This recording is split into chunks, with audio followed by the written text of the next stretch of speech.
Hello guys! Welcome back to my channel. For today's video, gagawa ako ng video kung paano ako mag-eyeshadow. Ang video to is para sa mga beginners na hindi marunong mag-eyeshadow, ganun. And disclaimer lang, hindi po ako professional or makeup artist. Isa lang din po akong makeup lover na marunong lang din mag-makeup. Yan. So, without further ado, let's get started.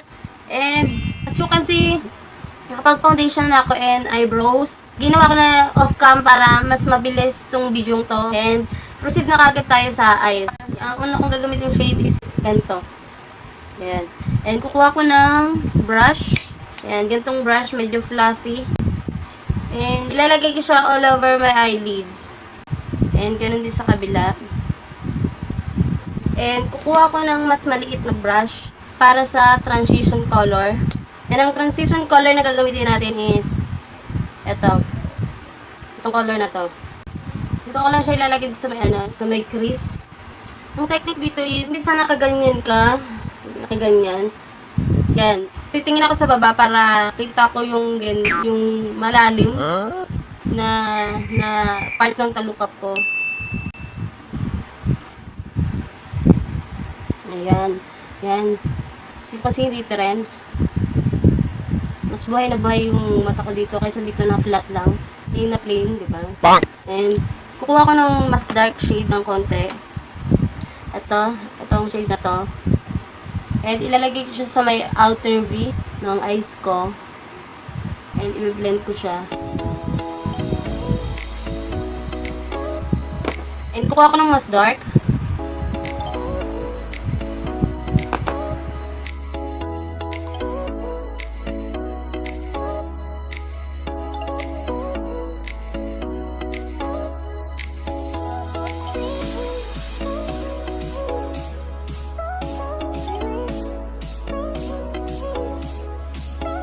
And kukuha ko ng brush na fluffy and i-blend ko siya.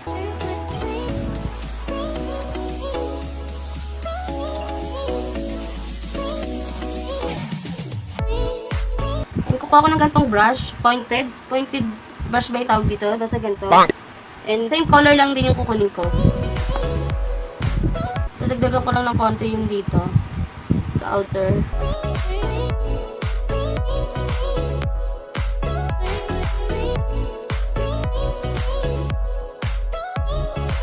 Ayan, and i-blend ko ulit siya.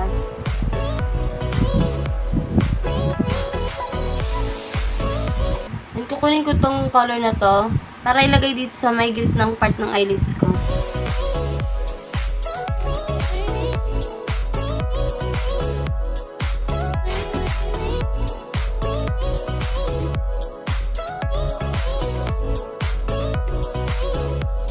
Kung ano yung ginawa ko dito, ganun lang din yung gagawin ko sa kabila. And gagawin ko na lang siya off-cam para mas mabilis and bye! So, yan. Natapos ko na yung eyeshadow ko and proceed na tayo sa tight line. Magta-tight line ako and ang gagamitin ko is ito ang City Color Creamy Eyeliner.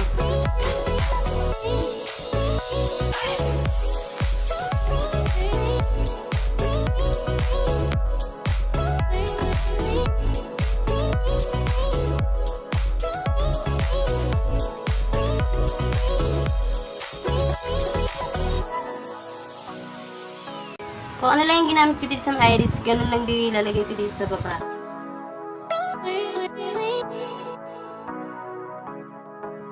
And move na tayo sa liquid dye.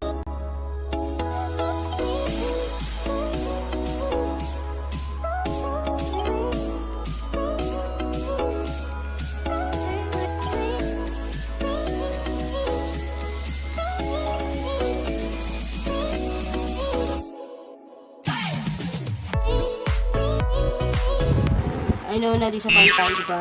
So, kasi, pero yan mo na. Kaysa naman pumangit pa, diba? And magpa-blush na ako. And ang gagamitin kong blush is gantong shade, yan.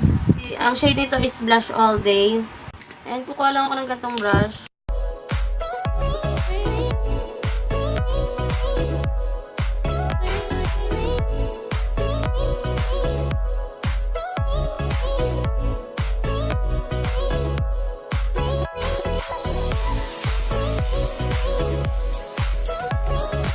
And ang lipstick na gagamitin ko is itong may bilhin. Ang shade dito is cherry chip.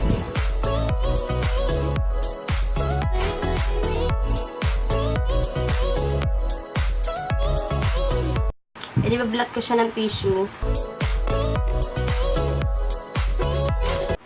Then mag-highlight ako. Dahil wala akong highlighter, ang gagamitin ko na lang is shimmery color na eyeshadow. Is itong ganitong shade.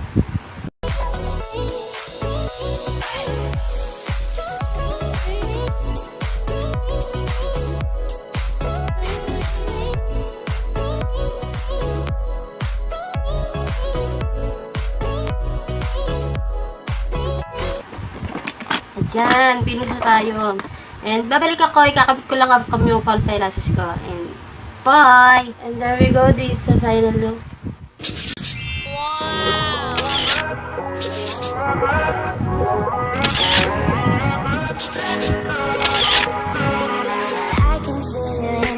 Itong look na to, pwede to sa prom, party, ganyan. Or pang aurahan, ganyan. Itong look na to is pwede mo itong gawin if gusto mo yan. Yun yung look na nagawa ko. And kung nagustuhan mo to, please give it a thumbs up. Comment down below for any suggestions. And also don't forget to subscribe. Thank you for watching. See you on my next one. Bye!